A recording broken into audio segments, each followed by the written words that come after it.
It's the Mindstate Marketing Hour. We're live. Will Leach is on, and guess what? We're interviewing Brian Sooy of Aespire Branding on the power of being human in business. Welcome, team. Hello, Steve. How are you today, my friend? Well, I'm excellent because the pressure's off of me today. It's all on our guest, and so I'm just going to enjoy this conversation. Looking forward to it. I don't know, Steve. I beg to differ, man. You're the producer. So if there's any technological glitches or if something's off on script, it goes down to you, buddy. I'm the talent. The talent never gets the responsibility. The producer does. That's so true. So today our conversation is the power of being human in business. And so, being human means you make mistakes while you're producing the show, doesn't it? Yes, it does. And we're going to allow for all those human mistakes because they make us better business owners and better entrepreneurs, Steve. All right. So as everyone knows, it's the Mindstate Marketing Hour, and our conversations revolve around how to use science to connect with your clients based on Will's book, his book, Marketing to Mind States. It's the book with the new look. The new look. That's right. And if you haven't read this book, then you're missing out because you're approaching marketing potentially with a one-size-fits-all method. And the beautiful thing about Will's book that I really enjoyed was you can dial your messaging in to be more unique, to convey you understand your prospects, and to build trust. Brian, you've written a book too, no? I have written a book. Is this where I endorse Will's book? Yes, you hurry and do that, and then just keep going. Just keep going with it. Going down that trail. That's fine. Yeah, we'll come make a note. Come back to that. Come back to Brian endorse Will's book. But yes, right. I've written a book too. Actually, you can see it over my shoulder there, which is strategically placed, of course. Excellent. Behavioral science there. I like that. Yes. So, Will, we're doing a little bit something new today. We're having a guest. And so how about we do this? How about you kind of tee this up and introduce our guest? I will do that. For those of you who've been listening to the podcast or watching our show for the last year or so, Steve and I have had lots of sessions where we've talked about, honestly, just empathy. And if we were just we went down a whole path last summer, in fact, talking about being human. And how important it is. Like we say that even being human is probably your number one point of competitive advantage in a world today that's just been so inundated with technology. So you and I got to talking about this. And I said, you know what? We want to start talking to other people who share that philosophy, hear about their backstory, hear how they are trying to do all that they can do to differentiate themselves and just becoming more human. It's an important thing that big brands can do and even small mom and pop businesses. So what we decided to do was once a month, maybe we'll do it twice a month if we see that this is getting some good feedback. We want to bring others on our show to tell us about their stories. And so that's why I want to take a moment to introduce Brian Sooy. And Brian, this is the part of the show where, unless you're a narcissist, you're going to want to close your ears. I'm going to talk about all these great things that you've done. So I know this is like the most creepiest part, but I'm going to go with it anyways. Hey guys, Brian Sooy is the president and creative director at Aespire, a brand strategy and design agency that makes family-owned businesses familiar and famous. Aespire helps these businesses build deep relationships with their customers to empower them to close their brand gap with a clear and compelling story so customers will listen. Brian's been recognized by relevance.com as a top 100 marketing influencer, something we don't have, Steve, by the way. He's endorsed by Donald Miller. I'm not endorsed by Donald Miller. I think your book should be higher now. And he is dual certified brand strategist and story brand guide. As Brian was kind of alluding to, he wrote a book called Raise Your Voice, a Cause Manifesto. He sent it to me a year and a half ago. It's awesome, guys. You got to go get this book. It's called Raise Your Voice, a Cause Manifesto. And what Brian does, he places relationships and relational brands at the center of human centered business. That's right, Brian. Show that book for our visitors on YouTube and on Facebook. So incredible book to really bring humanity to your brand and make your brand clearer and more impactful. So with that, Brian, welcome to the show. We're really excited to have you on the show today. And so why don't we just start off with just like your story and just tell us a little bit about who you are, where you came from, and what got you to this point now with your own agency. Thanks, Will. Thanks, Steve. You know, it's been a 40-year journey, believe it or not. Yeah. I'm 41. I started very early. But you know, it's been an interesting journey, and it's one of reinvention. And I've documented this reinvention about every 10 years on my website, aspire.com. And it's just this idea of the courage to reinvent yourself. Started out as a solopreneur, just like a lot of freelancers do, relying on my skills and abilities. And, I can't say that I'm, a better designer than anybody. I just had some different things. I fell in love with lettering early on. I not only I'm a designer, but I design type. For 12 years, I did hand lettering. So ink and pen on paper. I mean, give me something that I could stick in a bottle of ink, I would make letters with it. And there was a big trend at that time. There was a calligrapher, lettering artist named Tim Gervin who drove a lot of that. So a lot of us, followed along in his footsteps. Transitioned to be more of generalist designer. And then as 10 years into my career, 11 years into my career, I got laid off. So you either have two choices. You go find another job, or, as I vowed to never to do, I started a business. Create your job, right? Yeah, create your job. And then I vowed never to design websites, because I was designing websites back in like 1980. No, wow, 1995, really early. But just would try different things. I would try and fail or try and succeed. That's just always been my modus operandi as an entrepreneur, as a design thinker. Someone I think we all know, David C. Baker, has often said, designers jump into the pool and invent the water on the way down. And I'm like, that is me to a T. I love that. And so so I've gone through these different stages, formed the agency 26 years ago now. And we've evolved since. We're a boutique agency. We build teams to solve our clients' problems.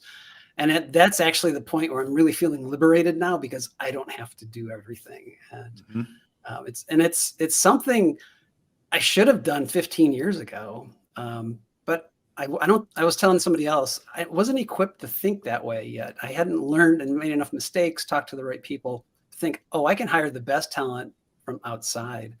And just so it doesn't have to rely on me and what I think I do best. I can find other people who do things way better than me. And as Dave Ramsey says, you hire the Stallions, and then just keep them. That's a classic entrepreneurial story. I've heard it so many times, and I'll learn that lesson too, but I'm still young and I'm too youthful. So I still have some time, but one day, but I've heard the same story many, many times, my friend. Awesome. So what are you focused on right now then? So my main focus, this agency, brand strategy and design. And when we think of brand strategy, it's this long-term plan to outmaneuver the competition. So we're not, everybody wants to jump to tactics. They want to jump to, brand, let's do his logo. It's like, it's time out. Let's think about who you are, what you do, and why it matters. And we focus on all these foundational aspects of brand and brand strategy, because in our model, companies really shouldn't focus on building brands. They should focus on creating customers who then, because the customer is the one who forms the brand, which then sustains the company. So brand strategy design, we do work with a lot of authors, publishers. We work with small to mid-sized family-led businesses that want to grow.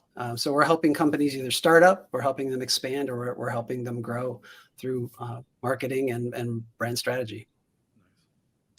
Well, Brian, we're excited to have you on today. Will and I would like to human involvement, human connection is the most important things. We believe in marketing and being, creating a message that connects. The problem is that we have to do it in this technology that makes us virtual. And so folks starts to focus on the robots and getting the robots pleased, neglecting the humans or the actual people that we connect with. And one of the cliches I hate when I'm talking or reading a book is where they start to go in and talk about, well, Bezos did this and Bezos had this story and Steve Jobs did this. And it's like, you know how many invisible heroes there are, real people, real humans that are real people, helping their clients. And so that's the theme we kind of wanted to have with our guest. And so part of being human is like, well, I started off this way, but I made a mistake and this is what I learned. And the people that listen to this program, they're marketing directors, they're entrepreneurs, they're folks that are trying to figure out their way. How nice would it be to actually have a real human they can relate to that maybe approached a common problem that they were experiencing in a creative solution that we can learn from. Sure. So, when you started off, I'm curious about, you probably saw the world in one way, but realized later on that your clients needed something more from you other than great calligraphy or whatever that would have been. Yeah. What was that lesson? Kind of give us a little backstory. So as a designer, really trained to solve problems, and but in design school, they don't tell you like, hey, you're a problem solver. You're designing things. You're making things look better. You're making them more easy to read. And it as I started to listen to the companies and business owners I talked with, realized, they've got a problem that they're looking to meet. They've got a problem. They don't realize that they have a problem. And so when I started pointing out that, you've asked me for this, but really this is the problem and this is the solution we recommend, that's when our business started to grow. And that's when we started to see that the clients understood that, it's not just about design. It's not about brand building. It's not about marketing. It's about problem solving and helping them recognize and see where the problems are and find solutions to that was the key to helping them grow. And that's, and then the way to sum it up is we help them find clarity, because so many business owners, start with an idea and they start going, they start doing, and all of a sudden they're into 10 different things instead of the one, and they lose focus. They don't have a direction anymore. And clarity has been the driving force behind the business for 25 years. And we continue to talk to clients about, let's help you find clarity, not only for your brand, but for the business and where you're headed and what your goals are. And I tell you, the business owners that we work with that accept that we're there to help them and come alongside them and not just charge them for what we do, they appreciate it. And they, and so to talk about human, they start to think of us as friends. And the other thing, so I took some advice from a couple of consultants a long time ago, and they're like, don't be friends with employees, don't be friends with your clients. It's like, business is personal. And if it's not personal, then we're robots. What are we doing? Yeah. It sure feels personal, doesn't it? Well, yeah. It's just in the past few weeks, one of the clients, I said, hey, should I set up an appointment with your assistant? He's like, well, her father passed over Christmas. I'm like, oh, give me her address. We'll send her a condolence card. I mean, that's personal. And whether or not she says anything at some point or he says anything, it doesn't matter. It's like that's a hard time in life. And we need to recognize that, especially now, because we're working from home. I mean, I usually work in an office. I'm working from home today. Our business lives, our personal lives are just melded together. And arguably they've always been melded together, but we forced the separation, right? We got to find work-life balance. And even I fell victim to that. One thing you said, Brian, I thought that was an interesting point that I want to bring out here is that, so I came from PepsiCo, and in PepsiCo, this was probably a decade ago, so I don't know how they feel anymore, but we were reading a lot about how do you make brands more human. And so that could be through story, or that could be through associations. There's lots of behavioral science that would suggest that, there isn't always a distinction between a brand and the people behind it. I kind of beg to differ now a bit more. We used to always say, like, how can we make our brand more human? But what you were doing, that was a great example. I thought that you said you weren't trying to make your brand more human. You were being more human as a person. Yeah. And because of that, that will impact your brand. I think a lot of brand managers out there are under this guise that they have to make their brand more human. And so they go out and they find an organization that they care about and they donate money, or they just anything they can do to help personify that brand, where I sometimes think like the personification of the brand is you, the owner of that brand. And you don't have to find, or, and I know it's easy to say, for me to say that for a small business, but even the largest businesses, because in your conversation already, you've said all three times intuitively, you've been talking about the customer, and you've talked about the person. You haven't used like this idea of a brand as an inanimate object that you're trying to create story around.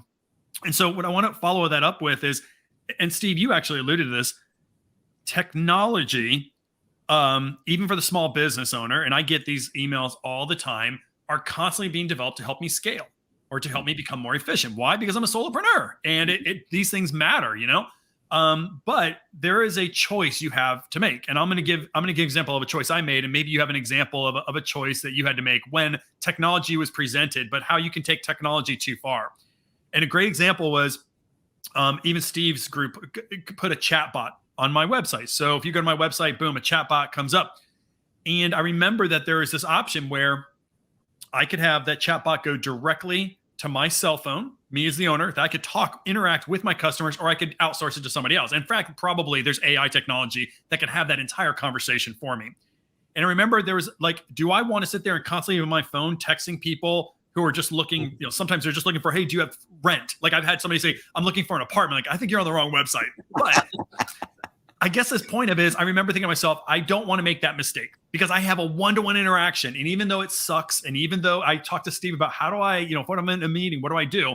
But now I can actually, when you text me or when you're on my chatbot, you are chatting with me. So I made that distinction because I wanted to make sure I could hear my clients.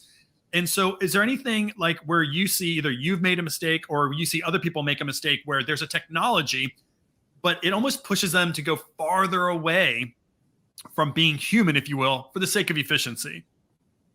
Yeah. How long do we have? Yeah, I know, right? So a couple of examples there. One, you made the right distinction. So one of the things that I love to say is when it's appropriate, you let the robots do the work. So the chatbot is the robot, but it's interfacing with you as the person. So it is personal. Look at our websites, and we have lead generation forms, and those forms need to create this, in a sense, an illusion that the next interaction is very personal. If it just looks like an autoresponder and that doesn't have any personal touches to it, then then people think, oh, I just got the autoresponder. They're not interested in talking to me. But if we use the technology properly, it's dear, insert the name because your CRM does that. Thanks for contacting us. Want to chat with you. Here's my scheduling link because we think we can help insert company name grow. All of a sudden, you've got two personalized touch points. So it's as Jim Gilmore says, it's like mass customization.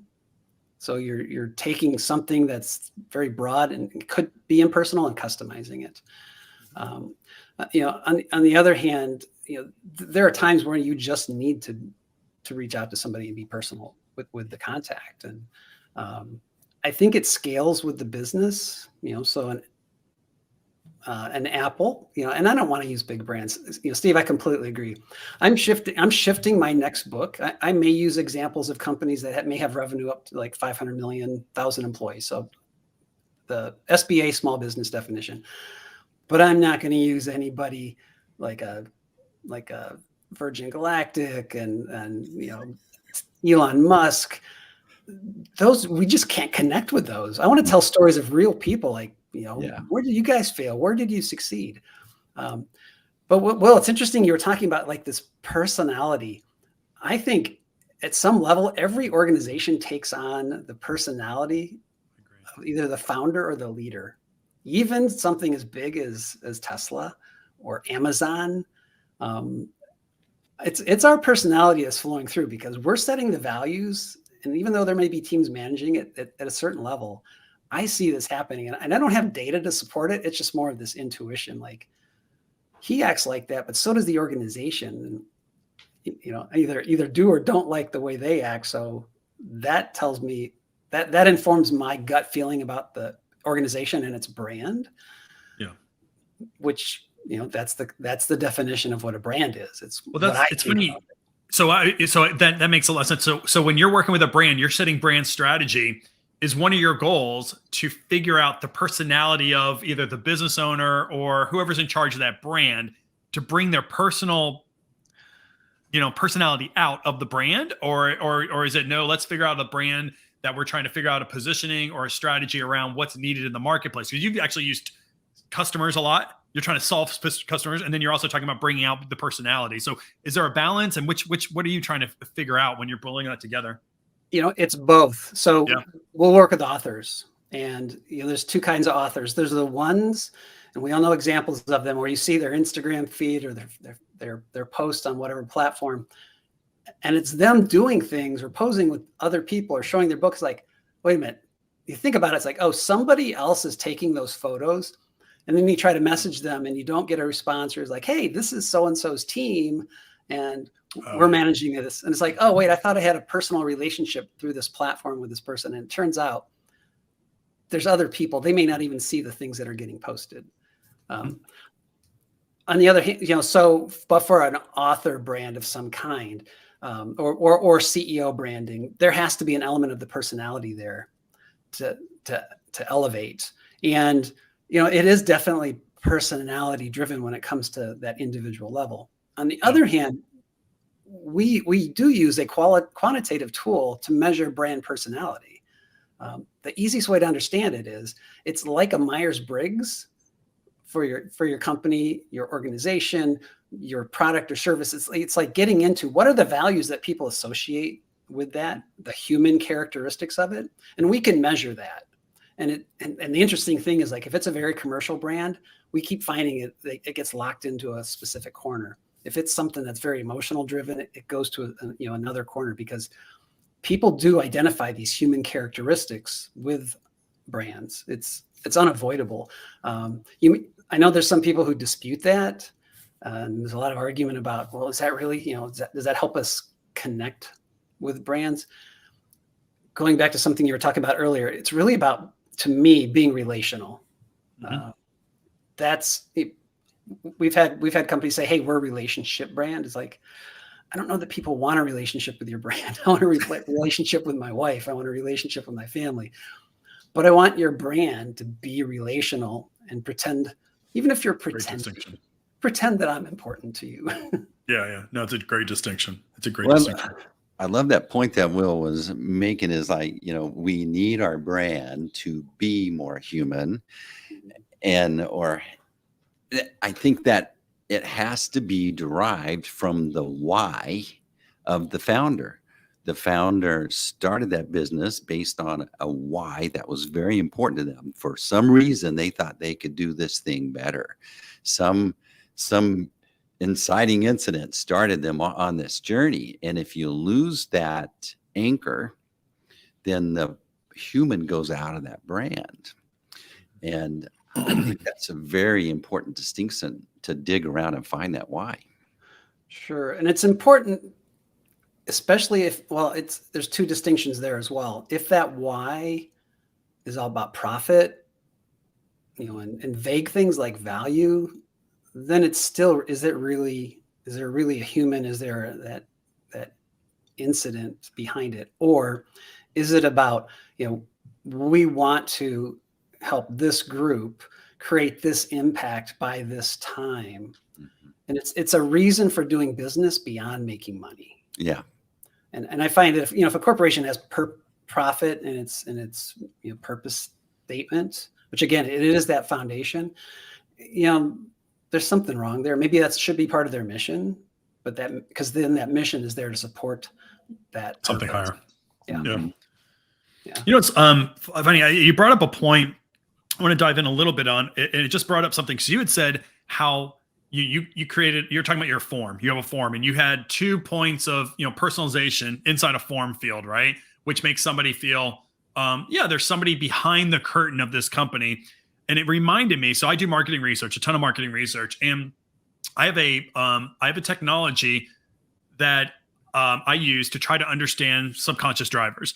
And we found that when we first were doing these studies, it was the classic survey. Hi, we'd like for you to think about this blank, blank, blank and everything. And we got okay answers. But what we tried is we actually created a video portion where the person who runs this group says to us, hey, and he introduces us, hey, I'm Robert. I want to introduce myself and here's what's going on. And here's what I'm looking for from you. And because all of a sudden now they actually see a person, they're like, oh, I'm doing this for Robert. It's not just from this Mindstate Group. They've never heard of this company before. There's this guy named Robert. And we found not only our take rates much higher, but the expressiveness, the ways that people fill out these surveys are dramatically better just by creating a 25-second upfront video portion. It was an example of when you're talking about personalization, where just by showing the person behind the curtain made a really big impact on our business. Are you doing any of that work, or what do you think about that work in terms of bringing out your personality into whether it's emails or because we all have standardized emails, we all have templates, and how are you trying to bring in those small things like just even like when you make a mistake, like whoops, screwed that one up, as opposed to you send an email and you try to recall the email and you don't say anything about it. And every so often you'll see a company go, oops, we made a mistake, we feel so stupid. And it's kind of a cool way of expressing yourself. So are you doing anything like that? Or what advice would you give where those small little things that you can do to bring that personality into marketing? Yeah, so that's interesting. So just even yesterday, I got a list of dates for a brand strategy process we're going through. And I've got 5 out of the 10 dates. And yesterday's meeting was supposed to be PM, the client's on the other side of the world. And I scheduled it for AM. And then 2 other people showed up on the call. I'm like, oh, I am so sorry. And I wanted to text them. I used to have this little graphic and I've got to find it. And there's this guy with his top of his head blowing off and then a bone through it. And I'd added type to it. And it said, I'm such a bonehead. And I would just use that. And because I feel bad when I make a mistake like that. But think about if we make a bigger mistake, we forget to implement something, something's not delivered on time.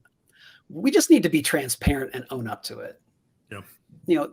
We can't cast blame. We can't say, oh, someone else was accountable for that.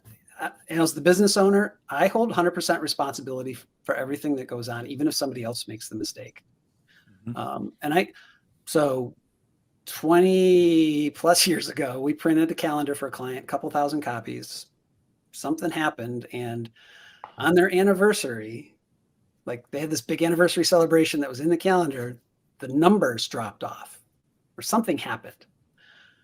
I took all those calendars and paid another few $1,000s to have a special sticker put on to highlight. It's like, oh yeah, we're going to highlight those dates, just with this 25th anniversary silver sticker.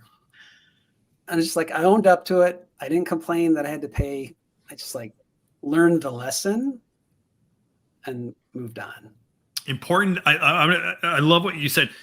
There is this, in fact, Steve, you and I may even have talked about this and things that we expect to happen in 2022. And one of the things we talked about is greater transparency. Like it's now customers know what political organizations you support, candidates, they just know everything. They have access to information.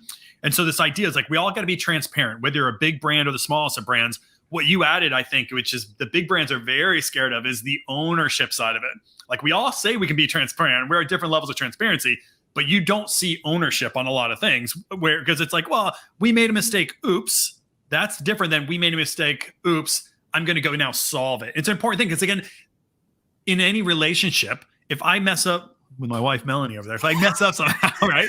See how he looked over his shoulder? Is she listening? She's back there. She's not listening live. I'll tell you, but she I don't think so. But you don't just say, I'm sorry. What do you do, Steve? You know this deal. You got to bring the flowers. You got to do the ownership. You know what I mean? You got to take it to the next level. So anyways, it's a great distinction. Again, that's a real human connection, right? You don't just say, I'm a knucklehead. You make it right. And I think it's an important distinction, especially if you're the large brand out there or a researcher who's out there working on a large brand. It's not just enough to say, here's our sourcing transparency. but it's when you source from something that's unethical or whatever that you're going to take ownership of that. And I think that's probably going to be an important distinction in the next couple of years. It's not just transparency. Yeah, absolutely. So, a few years ago, I wrote Raise Your Voice, and, we talk about, we think about making our brands human, making them relatable, making them personal. And so I crafted these 12 principles, and 3 of them are really distinctly relational, being social, being grateful, and being trustworthy. And that last one, I think I've all talked about this at some point. The reason we do the goal of marketing and brand building is so that we can win trust. We want to form relationships, but it's those trusted relationships. And one of those principles says we'll be accountable and transparent, speaking and acting true to our purpose, our character, our culture, and our voice. And I tried to craft these 12 principles so they are timeless. They apply to anybody. And I just tell you, that's one I just keep coming back to, because it's so easy to break the trust. And if your sales, if your sales are based on trust as opposed to just people needing the product, and they start to slide because you've broken that trust, it could be years before you rebuild it. Yeah.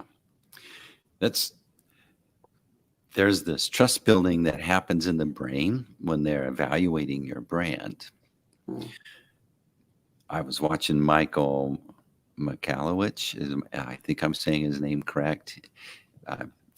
His books like Fix This Next and The Pumpkin Plan and whatever. But he said before people learn about you, they bump into your marketing. And that's when they form an impression of you. And that's why it's so important. But there's this thing that's going on in the brain. Your brain's evaluating whether you're safe around this brand or not. And that's why sometimes you see something and it offends you, or you don't even know why, but you move on. But there's this thing going on in the brain that says, yeah, you're safe here. You can spend a little more time if you choose. And so you do. And I think there's this authenticity that has to show some way in what your brand message is. That's not like, what's the word? Deliberate. And it's obviously deliberate, but it can't be cliche. It can't be like, is this authentic? Yeah, check. Yeah, it can't be that. It has to really be that. And it's hard to convey that human unless you really are. Sure. And it's Todd Henry talks about not being a cover band. There's so many, especially if there's somebody that franchises or gets certified, and they start to use the same language over and over, and you start to see that this entire community is using very similar language, but they don't allow their personal, like their point of view through, like what do they stand for? It just lacks something. It becomes very superficial. One of my coaches and clients, Blair Enns, talks about, he and I have talked about, just have this perspective, have this point of view that you own, and then create your content from it, write from it, let it represent who you are, and then stay consistent to it. But that goes back to like, these are my values. This is what I believe in. This is what I'm going to write about. This is my perspective on it. And this is how I'm going to interact with you. That's why values inform culture so much, both internal company culture, but also that external customer experience, the two different sides of culture. But you can see how that, it flows from purpose, it goes to values, it goes to culture, and then it's expressed in our, whatever we call our voice. It could just be the words we use. It could be the videos we create. It could be the marketing that we manage. And Will, I have to say, I don't know if I'm your biggest fanboy when it comes to your book, but you and I have talked about how I've taken the principles from marketing to Mindstates and the goals, the higher level goals, the motivations, and tried to align that with the story brand framework, because it does. And I've even tried, looked at where else can this impact, this brand personality research. How does that all work together to create something that's just so sharp and focused and speaks right to that need of that one person who needs that solution? And I can't say that I've ever solved it 100%, but yeah. No, but we're all talking the same thing. That's why I loved how when Steve and I were talking about this stuff last summer, we use big words in behavioral science and aspirational goals and, motivational psychology, but what you're doing and what Don Miller's doing, anybody who's doing story brand, we're all behavioral science at its kind of deepest kind of rock level. What it stands for is being human. It's all story brand has so much behavioral science. I was just sitting in a room when I heard Donald Miller's talk. It's like, he's talking about this. He's talking about that. He doesn't know he's using these words, but he's talking about this. I know the study he's talking about. So, so thank you. Cause I think it's all these books matter. All the books that Steve talked about, all these things matter. And it just gives us a slightly different point of view. And if somebody just merges stuff together, in general, you're going to be that much better off doing real strong, I don't even want to say better marketing, but just more empathetic marketing, And so I'm even, people have talked about, they've criticized the book a bit by saying, well, you don't have enough cultural anthropology. You're right. You should go write a book about culture and anthropology and figure out how that works, because you're absolutely right. So I know, because there's so many different sciences that are all looking at the same thing from different lenses. And the more of these lenses that we kind of put onto the same idea, whether it's taking businesses to the next level or whether it's, doing incredible marketing that's going to connect with people to help them find things that will better their lives, which is ultimately what we need to do, is better people's lives, so much the better, right? Yeah. So much the better. So we should all be looking at all these sciences, not just my stuff, not just your stuff, integrating all this stuff, honestly. Sure. And I'm a follower of Marty Neumeier's thinking and have applied his thinking for 20 years. And if you go back to the Brand Gap and to Zag and the Designful Company, you'll find what he was writing about that long ago predates a lot of what we practice now. And so that's where it's really fascinating. Actually, I was just using a Mindstate blueprint as we're doing a brand profile for a global skincare brand. It's just because as we profile them, it's like, what does the customer really want, and why? This is why you're disconnected, is because you don't understand what the customer, who they are even, or what they want. It's the hardest thing to do, but once you take the time and do it, it's the most impactful. Once you understand it, you don't need to do it again. I tell my clients, it's landmark stuff. You don't have to keep going back to your customer next year and the year after. It's like, you've done it. You've done it. Unless something major happens, you've done it. Just do it one time. I know it takes a long time, guys, to think about your values. I know it takes a long time to bring out your personality, your story, but once it's done, you work with like a Brian, you work with like a Steve who can do that work for you. Then it's done. And you can just keep going to that well again and again and again. But it takes the hard work and the discipline to start off, honestly, with it. I think it helps you avoid these trendy traps of like, so what do we stand for? And so when imagine a group of folks sitting around a table, what do we stand for this year? Well, right now, this is going on. Straws.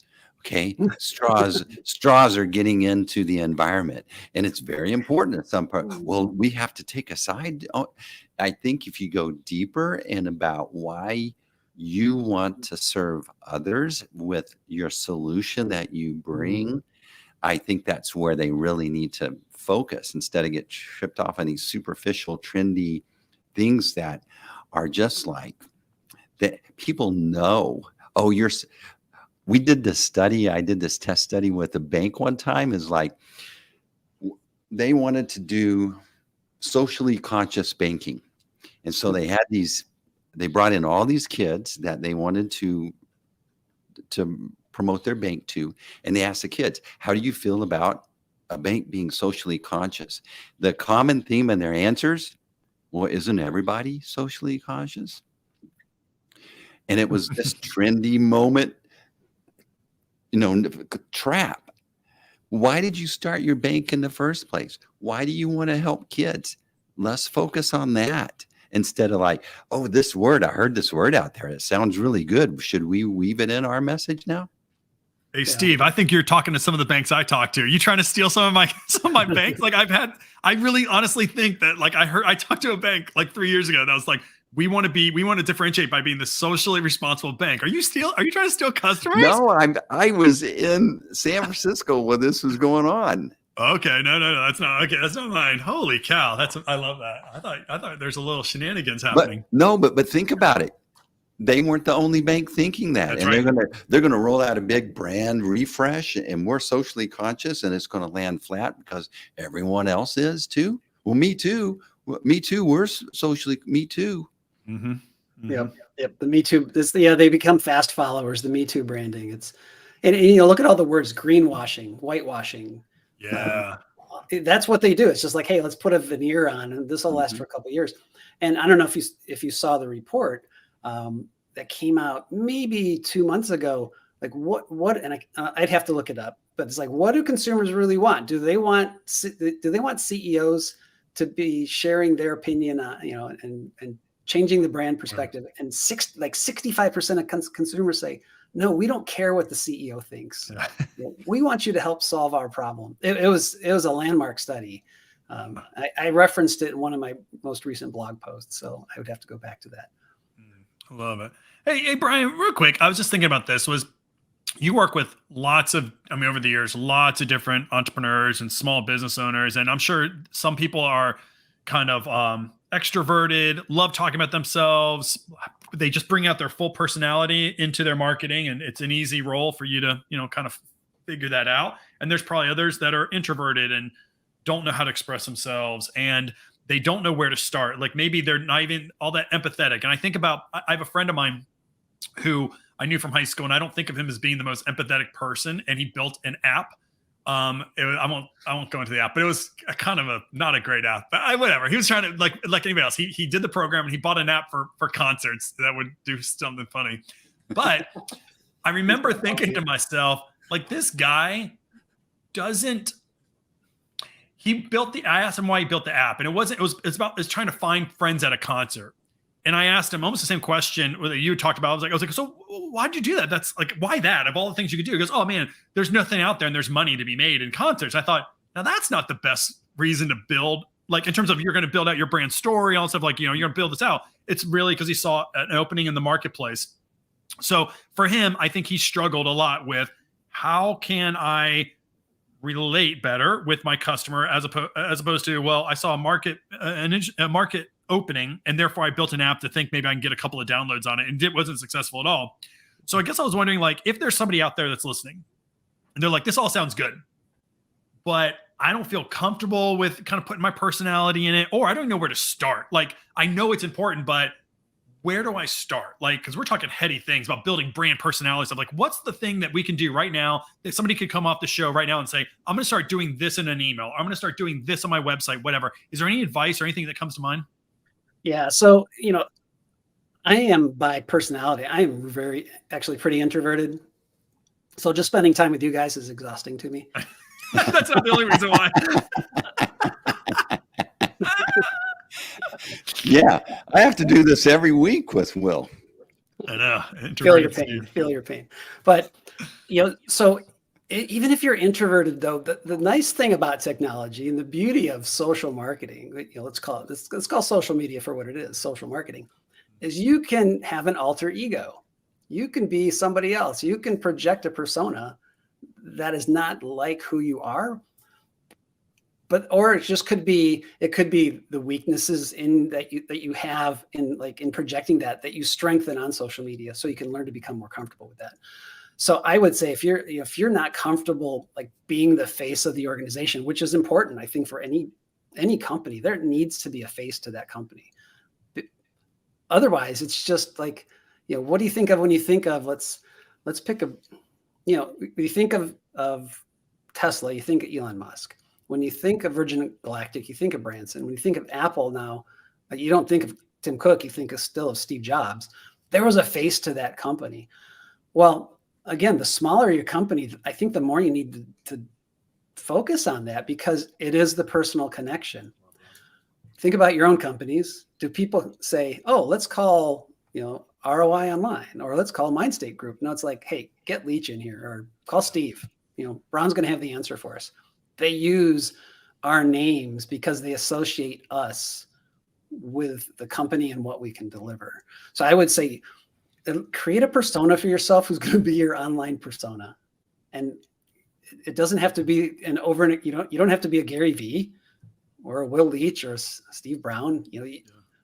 Pick something that works for you and get comfortable with it, in whether it's email, maybe it's just like, as a person, you're very candid. Well, then you start the emails with, may I be blunt with you? People need to hear, they don't need to be whitewashed with things that make them feel good. Like, this is the truth about, you're struggling with your marketing and you need help. And the reason why, it's because your messaging isn't talking to your customers. I can help you with that. With love, Brian, or Steve, giving you the plug. I love that. I mean, that's the thing is, stepping outside of that comfort zone, because you can still, I don't want to say hide, but you can use that altered ego to be what your customer needs you to be. Mm-hmm. Hey, you just reminded me, for those of you who are wondering about alter ego, we actually, Steve and I, have an episode about building your own alter ego. It's back in last year anyway. So if you're at the YouTube station or our channel, you'll find one about building alter egos. But it's important. It's really critical, I think, that you do that. We actually even talked about doing it even before sometimes you build out your brand. It could be a way of helping you establish a stronger brand feeling, I guess. So we even talked a little bit about that, Steve. But anyways, if you're listening on there, we have a previous podcast that's on alter ego. You should go check that out. Yeah, I actually have a brand called Altered Ego, which is my type foundry, and the tone of it is totally different than what you would find at Aspire. Because it's like, it's like, we design type that makes words beautiful. It's just kind of little flippant, little like, hey, this typeface is really popular in the science fiction romance, genre, which there is. Will knows that. I tried to author that book. That didn't sell as well. That's right. That's right. Well, it's time to kind of wrap this up. It's been a great conversation. I guess, first of all, Brian, thank you so much for being on here and letting us embarrass you in public like this. It's been really good, Will, hasn't it? I've had a good time. This is very I like having somebody else's deeper thinking than versus me trying to pull it out of you, Steve. This is really good. This is awesome. It's really good. Is there somebody else on this call that I didn't know about? Yeah. Behind you. Yeah. It's my alter ego. So, Brian, tell us a little bit about, if folks want to reach out, how to connect with you. Yeah, just give us a little bit. So LinkedIn.com, Brian Sooy. I think you'll have to look for the picture. I think there's other Brian Sooys on there. That's SOOY for those of you out there. Yep. Or you can go to briansooy.com. That'll take you right to the Aspire website, since Aspire is hard to spell too.